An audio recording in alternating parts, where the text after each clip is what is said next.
मित्रांनो, चला आता आपण एकदा परत चर्चा करूया रोजच्या जीवनामध्ये वापरण्यात येणाऱ्या साध्या साध्या परंतु तेवढ्याच इफेक्टिव्ह वाक्यांच्या बाबतीत. इथे जे आपण सेशन सुरू केलं आहे, ज्यामध्ये एक व्हिडिओ मी अगोदरच तुम्हाला दिला आहे, त्या व्हिडिओप्रमाणेच ह्या व्हिडिओमध्ये सुद्धा 50 असे वाक्य आहेत जे रोजच्या जीवनात आपल्याला वापरात येतील. हे वाक्य जरी साधे वाटत असतील तरी ते तेवढेच इफेक्टिव्ह आहे, कारण ह्या वाक्यांना जर तुम्ही रेग्युलरली मास्टर करत राहिले तर तुमची व्होकॅब्युलरी पण डेव्हलप होईल आणि तुमची फ्लुएन्सीसुद्धा. शिवाय तुमचं जे वर्ड सिलेक्शन आहे, सेंटेन्स कन्स्ट्रक्शन आहे, हे सुद्धा तेवढंच इफेक्टिव्ह होईल. म्हणून या वाक्यांना प्रयत्न करा रोजच्या जीवनात वापरण्याचा आणि त्यांना वापरून आपली इंग्लिश सुधारण्याचा. तर बघा वाक्य. Do you know something about fashion? तुला फॅशनच्या बाबतीत काही माहिती आहे का? The strangest thing about it is unknown to many. या बाबतीत जी विचित्र गोष्ट आहे ना, ती खूप साऱ्या लोकांना माहितीच नाही आहे. You have to explain everything in the essay. तुम्हाला एसेमध्ये प्रत्येक गोष्ट एक्सप्लेन करावी लागते. Go and bring money from the bank. जा आणि बँकेतून पैसे घेऊन ये. He had some trouble with the police. त्याला पोलिसांसोबत काही त्रास होता. I got scared after that thing with a strange shape. मला त्या गोष्टीची खूप भीती वाटली. ती गोष्ट जिच्या एकदम विचित्र शेप आहे. The fight against corruption will get weakened. करप्शनच्या विरुद्धची जी फाईट आहे, लढा आहे, तो आता कमजोर होऊन जाईल. The hardest thing about English is the wrong way of learning it. इंग्रजीच्या बाबतीत जर सर्वात कठीण गोष्ट कोणती असेल तर ती तिला शिकायची चुकीची पद्धत आहे. Though it seems ridiculous his way is cool for the work. जरी थोडा रिडिक्युलस विचित्र वाटत असेल, परंतु त्याची जी मेथड आहे, त्याची पद्धत आहे, कामासाठी एकदम जबरदस्त आहे. She gifted me a book about gardening. तिने मला गार्डनिंगच्या बाबतीत पुस्तक गिफ्ट दिले, भेट म्हणून दिले. The dream to have a house by the river.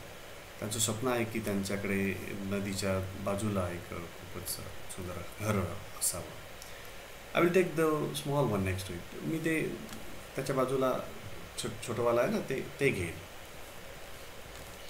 The library in our town doesn't have many books. आमच्या टाउनमध्ये जी लायब्ररी आहे त्यात खूप सारे पुस्तक नाही आहेत. He is always seen at the bus stop at the next corner. पुढच्या कॉर्नरवर जे बस स्टॉप आहे ना, तिथे तो नेहमीच दिसतो. The service in that hotel is top notch. त्या हॉटेलमधली सर्व्हिस खूपच सुंदर आहे, खूपच जबरदस्त आहे. This is not the road to Bangalore. हा रस्ता बँगलोरला जात नाही. The people from there are just like the people here. तिथले लोक हे इथल्या लोकांसारखेच आहेत. New York has street with tall buildings. न्यूयॉर्कमध्ये खूप मोठ्या मोठ्या बिल्डिंग्स असतील असे बरेचसे रस्ते आहेत. The last one in this line is my house. या लाईनमधलं सर्वात शेवटी जे आहे ते माझं घर आहे. My shop is the next. My shop is the first one on the other side. दुसऱ्या साईडमध्ये जे दुकान आहे पहिलं ते माझं दुकान आहे. The red one on the other side, sorry, the red one on one of the side is the red one on the left side is actually an umbrella. Left साईडला जे लाल जे दिसतंय ना, ती तर ॲक्च्युली खरं पाहिलं तर एक छत्री आहे, एक अम्ब्रेला आहे. I would like to see the white one with the red stripe. मला ते पाहायला आवडेल. ते पांढरा आहे ना, जे रेड स्ट्रीप सहित आहे. Bring the one over here with the red edges. ते इकडे घेऊन येते, पांढरा एजेसवाला तिथे ठेवलेला आहे ते. The next one to the last one seems to be quite costly. ते शेवटचं जे आहे त्याच्या बाजूला जे आहे ते खूपच किमती वाटत आहे, खूपच कॉस्टली वाटत आहे. The flowers in that park should not be touch. त्या पार्कमधले जे फुलं आहेत त्यांना टच करायला नको, त्यांना आपण स्पर्श करायला नको.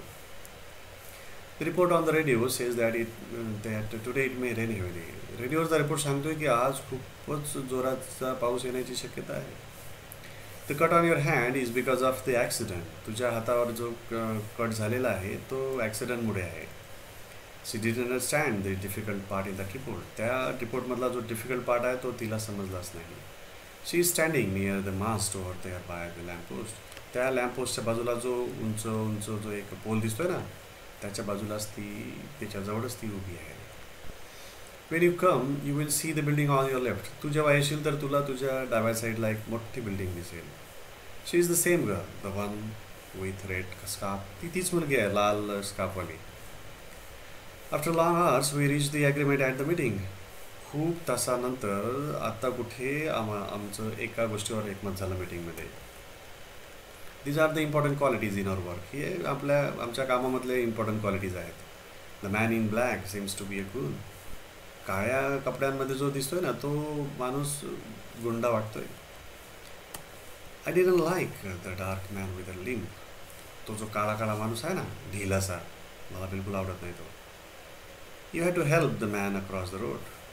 तुला त्या व्यक्तीला मदत करायची आहे, तो रोडच्या दुसऱ्या बाजूला जो आहे. We have to reach to the shop in front of the library. आपल्याला लायब्ररीच्या समोरासमोर जे दुकान आहे ना तिथे पोहोचायचे आहे. The lamp about the table may fall down. टेबलच्या वरचा जो लॅम्प आहे ना तो पडून जाईल कदाचित. It flew sheer over the desk. ते बिलकुल डेस्कच्या वरतूनच उडून गेले किंवा उडाले. The book on the table is the tea stall Superman. त्या टेबलवरचं जे पुस्तक आहे ना ते टी स्टॉल सुपरमॅन आहे. We have got some mangoes in the basket on the table. आपल्याकडे काही आंबे आहे ना त्या बास्केटमध्ये, टेबलच्या खाली बास्केट आहे ना त्यामध्ये. Our office is in the building beyond that bridge. त्या ब्रिजच्या नंतर, त्या पुलाच्या नंतर जे बिल्डिंग आहे तिथेच आमचं ऑफिस आहे, तेच आमचं ऑफिस आहे. The shop in the corner is for sale. ह्या कॉर्नरमधलं जे दुकान आहे ते विक्रीला निघालं आहे. You can't understand the difference between them. तुम्ही त्यातला डिफरन्स समजू शकत नाही, तर मी त्यातला फरक समजू शकत नाही. Every day Marcus visited the church down the street. या रस्त्यावर जी चर्च आहे त्यामध्ये मार्कस रोज जायचा, रोज त्या चर्चला व्हिजिट द्यायचा. Yesterday I booked one piece, the one next to the black one. मी कालच एक पीस बुक केला आहे, तो काळा दिसतोय ना बस त्याच्या बाजूचाच. Your target is that one, the one opposite the big one. तुझं टार्गेट ते आहे, ते मोठं दिसतंय ना त्याच्या बिलकुल आमने सामने, ते आहे तुझं target. The store over there works as a front for his illicit business. ते जे दुकान दिसतंय ते त्याच्या इलिगल कामासाठी समोरचं दुकान म्हणून ते वापरत आहे की जेणेकरून लोकांना समजू नये काय सुरू आहे. The next one after that I am sure will be his car. याच्यानंतर मला पूर्ण खात्री आहे त्याचीच कार येणार. Do you know someone in that office. त्या ऑफिसमधल्या कोणाला तू ओळखतो का. मित्रांनो, अशा पद्धतीने हे सिंपल वाक्याची दुसरी खेप आहे. तुम्हाला हे सगळे वाक्य रोजच्या जीवनात वापरायचा प्रयत्न करायचा आहे आणि जिथे कुठे तुम्हाला त्रास जातोय मला विचारायचं आहे. झेड मास्टर इंग्लिश नावाच्या फेसबुक ग्रुपवर किंवा यूट्यूब प्रवीण केंद्रे नावाचं यूट्यूब चॅनल सबस्क्राईब करा, तिथे पण तुम्ही प्रश्न टाकू शकता. किंवा स्वतःचा एक व्हॉट्सॲप ग्रुप बनवा ज्यामध्ये मला ॲड करा. 9970454728 हा माझा नंबर आहे, ॲड करा. मी तुम्हाला सुरुवातपासून सगळे व्हिडिओज देणार. शिवाय जिथे कुठे तुम्हाला प्रॉब्लेम येतो ते प्रॉब्लेमसुद्धा सॉल्व्ह करणार. अर्थातच तुम्ही स्वतः, तुमचे मित्र, तुमचे रिलेटिव्स, तुमचे कॉलनीमेट्स, तुमचे सगळे शेजारी आणि ते सगळे ज्यांना इंग्रजी शिकायची आहे घर बसल्या त्यांनासुद्धा आपल्या ग्रुपमध्ये टाका. धन्यवाद.